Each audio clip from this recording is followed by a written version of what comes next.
इस वीडियो में हम देखेंगे what is an chemical equation. Last video में हमने देखा था केमिकल रिएक्शन क्या होता है। तो chemical equation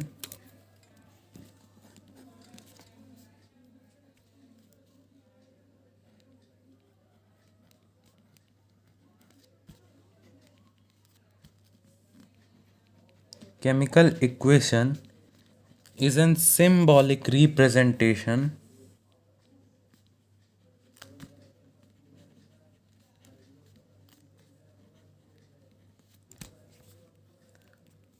of a chemical reaction। मतलब कि केमिकल इक्वेशन केमिकल रिएक्शन का सिंबॉलिक रिप्रेजेंटेशन है। क्या है सिंबॉलिक रिप्रेजेंटेशन? मतलब कि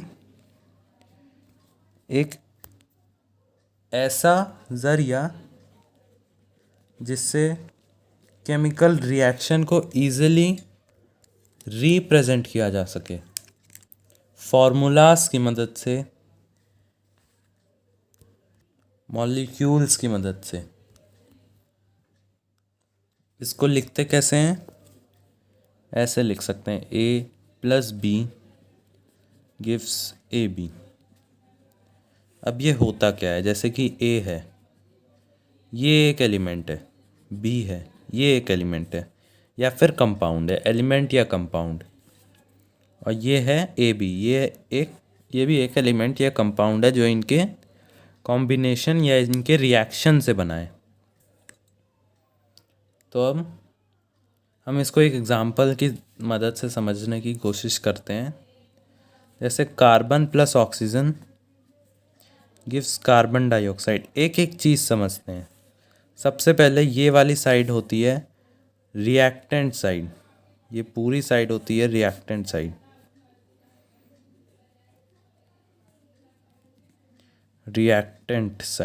ये वाली रिएक्टेंट साइड होती है। यानी यहाँ पे जो एलिमेंट्स या कंपाउंड्स होते हैं उन दोनों को रिएक्टेंट्स कहते हैं, क्योंकि वो एक दूसरे के साथ रिएक्ट करके एक दूसरी चीज़ बना रहे हैं या एक दूसरा प्रोडक्ट बना रहे हैं, और इसी को हम कहते हैं प्रोडक्ट। यानी कि ये वाली साइड होती है प्रोडक्ट साइड, जो इस तरफ होती है प्रोडक्ट। अब इसको दिखाते कैसे हैं? ये एक सिंपल एडिशन साइन है। इसका मतलब ये है कि ये दोनों कंबाइन हो रहे हैं या रिएक्ट हो रहे हैं। फिर ये वाला साइन एक होता है, इसको हम जनरली पढ़ते हैं गिव्स, या फिर जो है एक एरो, ये एरो होते हैं, ये भी कई टाइप के होते हैं। जैसे कि अगर हम बात करें, एक एरो होता है, देखिए एरो एक होता है यही वाला, ऐसा वाला, एक होता है ऐसा, ऐसा वाला। दो टाइप के मेन एरो होते हैं। ये वाला एरो यही है, इसका मतलब ये होता है कि ये दोनों प्रोडक्ट रिएक्टेंट्स रिएक्ट करके ये प्रोडक्ट बना रहे हैं। और ऐसा इसमें ये नहीं हो सकता कि ये अकेले ये दोनों बना दे। मतलब कि मैं समझाता हूँ। इसके लिए पहले हम ये समझते हैं ये वाला क्या होता है। ये वाला एक केमिकल इक्विलिब्रियम को शो करता है, यानी कि ये वाली साइड और ये वाली साइड बराबर है। मतलब कि रिएक्टेंट्स और प्रोडक्ट्स दोनों ही एक दूसरे में कन्वर्ट हो सकते हैं। रिएक्टेंट्स प्रोडक्ट तो बनता ही है, लेकिन प्रोडक्ट भी रिएक्टेंट बन सकता है। तो हम ये वाला एरो लगाते हैं। और जब सिर्फ रिएक्टेंट्स ही प्रोडक्ट में बन सकता है, प्रोडक्ट रिएक्टेंट में नहीं जा सकता, तो हम ये वाला साइन लगाते हैं।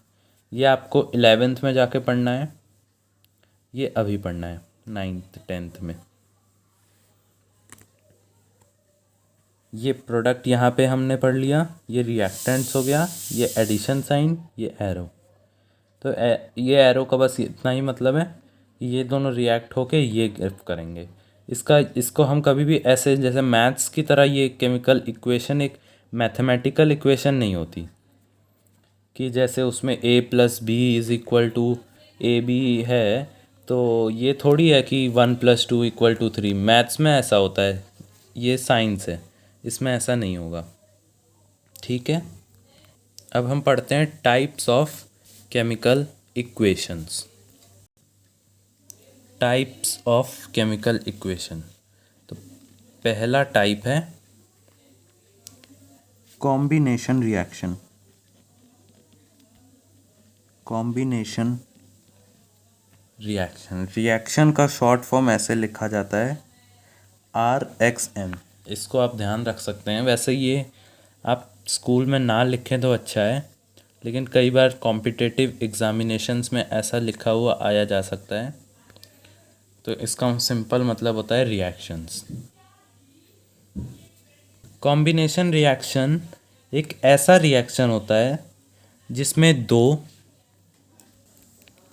दो या दो से ज़्यादा रिएक्टेंट्स कंबाइन करके एक सिंगल प्रोडक्ट बनाते हैं। जैसे for example carbon plus oxygen gives carbon dioxide.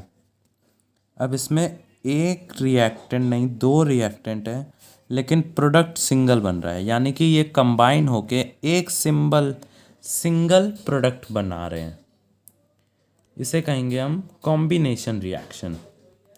इसके 2-3 एग्जाम्पल आप याद कर लीजिए। जैसे कि Na+Cl गिव्स NaCl। ये सोडियम क्लोराइड जो कॉमन सॉल्ट होता है उसका एग्जाम्पल है। फिर एक एग्जाम्पल अगर हम और देखें तो S+O2 गिव्स SO2।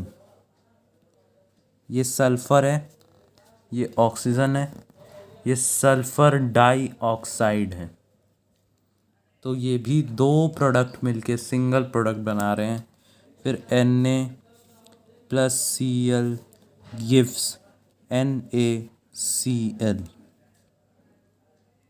Cl हमेशा ऐसे फॉर्म होता है, तो आपको यही ध्यान रखना है, क्योंकि जो है फिर आपको बैलेंसिंग भी करनी पड़ती है, वो हम बताएंगे कैसे की जाती है। इसमें भी दो रिएक्टेंट्स मिलके एक सिंगल प्रोडक्ट बना रहे हैं, तो ये भी एक कॉम्बिनेशन रिएक्शन है। अब नेक्स्ट टाइप है डीकम्पोजिशन रिएक्शन। डीकम्पोजिशन रिएक्शन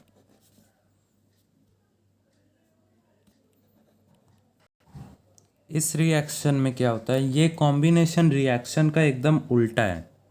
जैसे कॉम्बिनेशन रिएक्शन में दो रिएक्टेंट्स मिलके सिंगल प्रोडक्ट बन रहे थे, इसमें एक सिंगल रिएक्टेंट ब्रेक डाउन होके मल्टीपल प्रोडक्ट्स बनते हैं।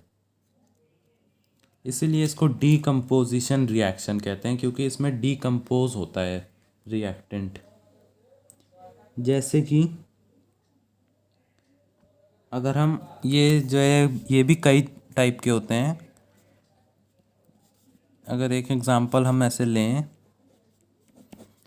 तो आयरन सल्फेट, इसको अगर हम हीट करें, हीट का साइन होता है ये डेल्टा। इसको स्मॉलर ट्रायंगुलर, इसको डेल्टा बोलते हैं, ग्रीक लेटर है डेल्टा। और इसको जब हम, इसका मतलब हो रहा है कि ये हीट हो रहा है।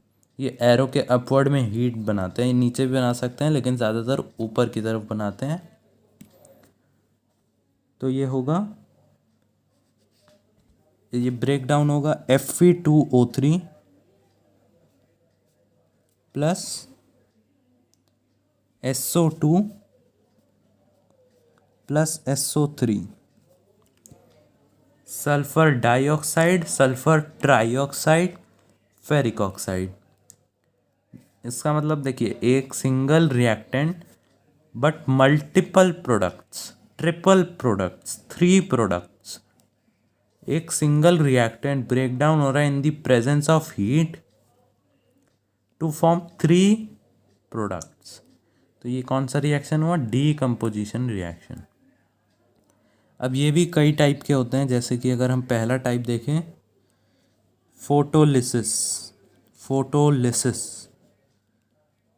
डीकम्पोजिशन, डी आर में स्मॉल में लिख रहा हूँ, इसका मतलब है decomposition reaction. Photolysis decomposition reaction, इसका क्या मतलब होता है? इसका मतलब होता है कि जैसे ये FeSO4 हीट के प्रेजेंस में ब्रेक डाउन हुआ, तो ये फोटोलिसिस में क्या होगा? फोटो मतलब सबसे पहले होता है, हमने फोटोसिंथेसिस में पढ़ा है कि फोटो मतलब होता है लाइट, तो बिल्कुल फोटो मतलब होता है लाइट।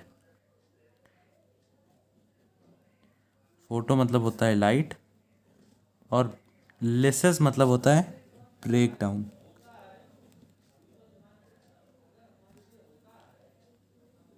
ब्रेक डाउन, फोटोलिसिस यानी कि लाइट की प्रेजेंस में ब्रेक डाउन होना। जैसे ये वाला रिएक्शन हीट की प्रेजेंस में हुआ, वैसे ही अगर कोई रिएक्शन लाइट की प्रेजेंस में हो तो उसको हम कहेंगे फोटोलिसिस।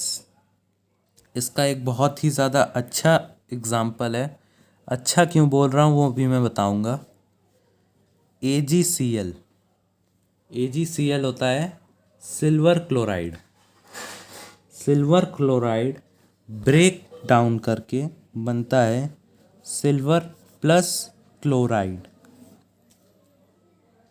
और ये लाइट की प्रेजेंस में होता है। लाइट में ऐसा कोई रिएक्शन हम ऐसे शो नहीं करते, वैसे कहीं कहीं ऐसे स्मॉल सर्कल विथ दिस ऐसे कुछ दिखा दिया जाता है। ये सन को ज़्यादातर रिप्रेजेंट करता है, लेकिन ऐसा किया नहीं जाता, वैसे कोई बहुत ज़्यादा सिग्निफाइड नहीं है ये। तो ये जो है AgCl को अगर हम लाइट की प्रेजेंस में ब्रेक डाउन करें तो बनेगा Ag plus Cl2, silver chloride, silver chloride या क्लोरीन। 2 यहाँ पे आ जाएगा, यहाँ 2 आ जाएगा, अभी हम दिखाएंगे कैसे होता है ये। और अच्छा क्यों मैंने कहा? अच्छा इसलिए कहा क्योंकि ये कई बार ये क्वेश्चन आ जाता है, बहुत ज़्यादा NTSC वगैरह में आ जाता है ये क्वेश्चन कि ये जो है AgCl ऐसा कंपाउंड है जो फोटोग्राफी में यूज़ आता है। AgCl ही नहीं, AgBr और AgCl दोनों ही हैं, ऐसे यूज्ड होते हैं फोटोग्राफी में। और ये जो क्यों यूज़ होते हैं इसका आपको मैं कॉन्सेप्ट बता देता हूँ। क्योंकि होता क्या है, जब ये AgCl होता है ये वाइट कलर का होता है। AgCl वाइट कलर का होता है, तो ये जो है जब सनलाइट पड़ती है इसके ऊपर या कोई भी लाइट पड़ती है तो ये Ag में बन जाता है। Ag हम लोग जानते हैं सिल्वर, ये सिल्वरी या फिर ग्रेइश कलर का होता है, और उसके साथ क्लोरीन गैस इवॉल्व होती है। तो जब ये सिल्वरी कलर का हो जाता है या ग्रेइश कलर का हो जाता है तो इसको हम यूज़ करते हैं फोटोग्राफी इंडस्ट्री में, इसका बहुत बड़ा यूज़ है। जैसे हमने पहले देखा होता था कि पहले के टाइम पे जब डिजिटल कैमरा नहीं हुआ करते थे तो ब्लैक एंड वाइट फोटोग्राफी जो है हुआ करती थी, उसमें ये बहुत ज़्यादा यूज़ होता था। आज भी होती है, आज भी ये यूज़ होता है। तो ये अगर कंपटीशन में अगर ये क्वेश्चन आया तो ये जो है आप याद रखिएगा और हमें क्रेडिट भी दे दीजिएगा। आगे चलते हैं, नेक्स्ट है thermal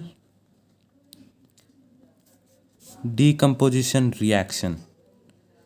thermal decomposition reaction, thermal मतलब हीट, थर्मल मतलब हीट, यानी कि अगर हीट की प्रेजेंस में डीकम्पोजिशन रिएक्शन हो तो उसे थर्मल डीकम्पोजिशन रिएक्शन कहेंगे। जैसे हमने ऊपर देखा कि यहाँ पे ये वाला रिएक्शन FeSO4 हीट की प्रेजेंस में अगर हो Fe2O3 plus SO2 plus SO3, तो ये एक हुआ इसका एग्जाम्पल। अगले अगले पे चलते हैं। अगला है हाइड्रोलिसिस। हाइड्रोलिसिस वैसे ये अलग भी एक होता है, ये ज़रूरी नहीं है कि सिर्फ डीकम्पोजिशन ही हो, लेकिन जो है ये डीकम्पोजिशन भी हो सकता है। तो हाइड्रोलिसिस में क्या होता है कि अगर वाटर की प्रेजेंस में ब्रेक डाउन हो तो उसे हाइड्रोलिसिस डीकम्पोजिशन रिएक्शन कहेंगे। वाटर की प्रेजेंस में या फिर हाइड्रोजन की प्रेजेंस में, दोनों ही हो सकते हैं। मरकरी का इसमें एग्जाम्पल एक आ जाता है, वो अभी आपके ये सिलेबस में नहीं है तो ये मैं लिख देता हूँ एक्स्ट्रा।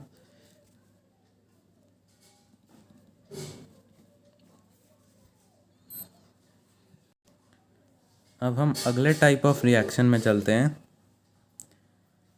उससे पहले एक बार हम बैलेंसिंग सीख लेते हैं, क्योंकि बैलेंसिंग का बहुत काम आ रहा है।